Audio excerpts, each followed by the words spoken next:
Welcome back ناظرین. ہم بات کر رہے ہیں آج کے ایسے خیالات جو ہمارے ذہن میں آتے ہیں ان کا کیا علاج کیا جائے، اور ساتھ ساتھ ہم دیکھ رہے ہیں ایک اور طریقہ علاج ایڈکشنز کے لیے، اور وہ ہے ہجامہ کی شکل میں. لیکن اس وقت ہم چلتے ہیں ایک پبلک سروے کی طرف، جہاں پہ ہم نے لوگوں سے پوچھا تھا کہ جب ان کو غصہ آتا ہے کسی کام پہ تو وہ کیا کرتے ہیں، اور ساتھ ساتھ ہم نے یہ بھی معلومات حاصل کرنے کی کوشش کی ہے کہ جب کوئی بھی اپنا پیارا کہیں نشہ کر رہا ہوتا ہے تو اس وقت ہم جیسے لوگوں کے کیا ری ایکشن ہوتے ہیں. ہم ان کو روکنے کی کوشش کرتے ہیں یا کوئی تکلیف محسوس کرتے ہیں. آئیے دیکھتے ہیں کہ لوگ ہمیں کیا بتاتے ہیں اس سلسلے میں. سر ویسے غصہ آنا ایک نارمل چیز ہے، کیونکہ ایک نارمل انسان غصہ آئے گا، وہ نارمل بات ہے. لیکن امیچورٹی اور میچورٹی بیچ میں آ جاتی ہے کہ ایک میچور انسان ہے، وہ غصہ آئے گا تو یا تو وہ خاموش ہو جائے گا یا غصے کو کنٹرول کر کے کسی طرح کچھ اور کر لے گا. امیچور انسان عام طور پہ یہ کرتا ہے کہ وہ چیزیں سے توڑ دیتا ہے. میں تھوڑا سا امیچور ہوا کرتا تھا اور اب میچورٹی کی طرف جا رہا ہوں، تو تھوڑا سیکھ رہا ہوں اس سے. بیسیکلی تو نشہ غلط چیز ہے، مطلب اکثر جگہوں پہ آپ نے پڑھا ہوا ہے کہ اسموکنگ کلز، لیکن ہمارے ملک کے اندر یہ ہے کہ پبلک پلیسز پہ اسموکنگ کی جائے تو وہ چیز اتنی پرٹیکولرلی فالو نہیں کی جا رہی. مطلب آپ کسی جگہ پہ کھڑے ہیں، آپ کو پتہ ہے کہ یہ ایک لا ہے کہ آپ پبلک پلیس میں اسموکنگ نہیں کر سکتے، لیکن کی جا رہی ہے. اس سے آبویسلی مطلب جو لوگ نان اسموکرز ہیں ان کو تو ایشو ہوگا. کرنے کا یہی ہوتا ہے یار کہ جا کے بتا سکتا ہے انسان کہ بھائی نہیں کر سکتے آپ، یہ غلط چیز ہے، یا اس کو یہ بتا سکتا ہے کہ آپ نے غلط کیا. لیکن ایک انسان کو پتہ ہے کہ ایک چیز سے اس کی اپنی ذات خراب ہو رہی ہے، وہ پیسے دے کے خراب کرنا چاہ رہا ہے، آپ اس کو روک سکتے ہیں، آپ اس کو زبردستی نہیں کر سکتے. غصہ تو ایک نیچرل چیز ہے، لیکن میچورٹی اس پہ آتی ہے کہ بندہ اس کو کنٹرول کیسے کر سکتا ہے. حدیث کے مطابق بھی ایسے ہے کہ جب آپ کھڑے ہیں آپ کو غصہ آتا ہے تو آپ بیٹھ جائیں، اگر آپ بیٹھے ہوئے ہیں تو آپ لیٹ جائیں. تو اسی طرح اگر ہم معاشرے میں بھی غصے کو کنٹرول کریں تو اس میں عدم برداشت کا بھی فیکٹر آ جاتا ہے. سیکنڈ یہ کہ اگر ہم ایک دوسرے کو برداشت کرنا سیکھ لیں تو غصہ جو ہے پی لینا سیکھ لیں ایک طرح سے، یا برداشت کرنا سیکھ لیں، ایک دوسرے کو اسپیس دینا سیکھ لیں، تو یہ معاشرے کے لیے بہتر ہے. اوبویسلی اگر کوئی بھی میرا فیلو ریلیٹیو جو بھی میرے سامنے اس طرح کا وہ کرے گا تو اوبویسلی میں اس کو روکنے کی کوشش کروں گا. پہلے اپنے اس کو سمجھانے کی کوشش کروں گا. اگر نہیں سمجھیں گے، کافی حد تک سمجھائیں گے، نہیں سمجھیں گے تو میں کوشش کروں گا کہ وہ کمپنی اوائڈ کروں یا خود وہ اس میں نہ پڑھنے کی کوشش کروں گا. میں یوزلی لوگوں سے ڈسٹنٹ ہو جاتی ہوں جس پہ مجھے غصہ آیا ہوا ہو، ٹھیک ہے، اور ڈسٹنٹ ہونے کے بعد میں خاموش ہو جاتی ہوں کیونکہ مجھے ریئیکٹ کرنے کی عادت نہیں ہے. تو میں خاموش ہو جاتی ہوں، اور جب مجھے انتہا سے زیادہ آ جائے تو پھر میں رونا شروع کر دیتی ہوں ایک کمرے میں اپنے آپ کو بند کر کے. یوزلی ایسا ہی ہوتا ہے میرے حساب سے. میں جس خاموش طبیعت کی ہوتی ہوں تو I usually don't talk to people if they are doing such kind of stuff. تو میں ذرا ان سے بات کرنا ہی بند کر دوں گی، اوائڈ کروں گی. اور ایک دفعہ نصیحت ضرور کروں گی کہ یار آپ اپنی صحت کے ساتھ کھیل رہے ہو، کسی کو کوئی فرق نہیں پڑے گا، آپ اپنے ساتھ کر رہے ہیں، ٹھیک ہے.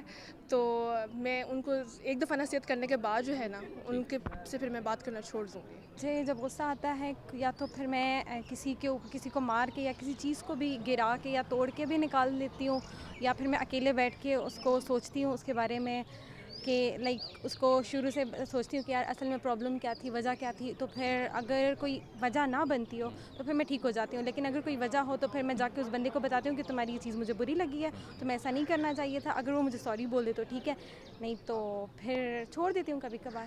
لیکن زیادہ تر ہوتا ہے کہ نکالتی ضرور ہوں. سب سے پہلے تو بینگ اے فرینڈ اور بینگ اے سوسائٹی ممبر، ٹھیک ہے، ہمیں ایک دوسرے کو سمجھانا چاہیے. میں اسے جا کے سمجھاؤں گی کہ مطلب یہ چیز غلط ہے. اگر وہ نہیں سمجھتا تو ظاہر ہے پہلی بار میں کوئی بھی نہیں سمجھتا، کسی کو بھی آپ جا کے بولو گے وہ پہلی بار میں نہیں سمجھے گا. آہستہ آہستہ اس کو ریالٹی دکھائیں گے، اس کو بہت ساری ایگزامپلس دیں گے تو پھر شاید وہ سمجھ جائے. اور اس طرح ہم لوگ اس کو سمجھائیں گے. آہستہ آہستہ ہم اس کو تھوڑا کم بھی کرا سکتے ہیں، کم کرنے کے بعد وہ چھوڑ بھی سکتا ہے. جب مجھے غصہ آتا ہے تو میں پانی پی لیتی ہوں، کیونکہ پانی پینا میرے لیے زیادہ بیٹر ہوتا ہے. کیونکہ اگر میں پانی نہیں پیوں گی تو میں کسی اور کو نقصان کر دوں گی.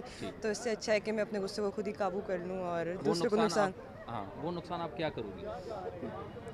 زیادہ سے زیادہ ہاتھ اٹھ جائے گا یا کچھ اس طرح کا ہو جائے گا، لیکن اس کو اگلے بندے کو ہرٹ کرنے سے اچھا ہے کہ اپنے آپ کو ہی کام ڈاؤن کر لیا جائے. تو ری ایکشن یہ ہوگا، میں اس کو ایک بار روکنے کی کوشش کروں گی، اور اگر وہ نہیں رکے گا تو اس کے حوالے سے تو میں کچھ نہیں کر سکتی. کیونکہ اگر میں اس کو زیادہ پرووک کروں گی اس چیز سے تو پھر وہ غصہ ہو جائے گا، تو غصے میں کوئی اور اسٹیپ لے لے گا. تو میں اس کو ایک دفعہ ہی بولوں گی کہ اسٹاپ رائٹ دیئر، بٹ اگر if he is not stopping so obviously I'll back off. Depend کرتا ہے کس لیول کا غصہ. اگر کم لیول کا غصہ ہو تو میں تھوڑا اگنور کر تھوڑا برداشت کر لیتا ہوں.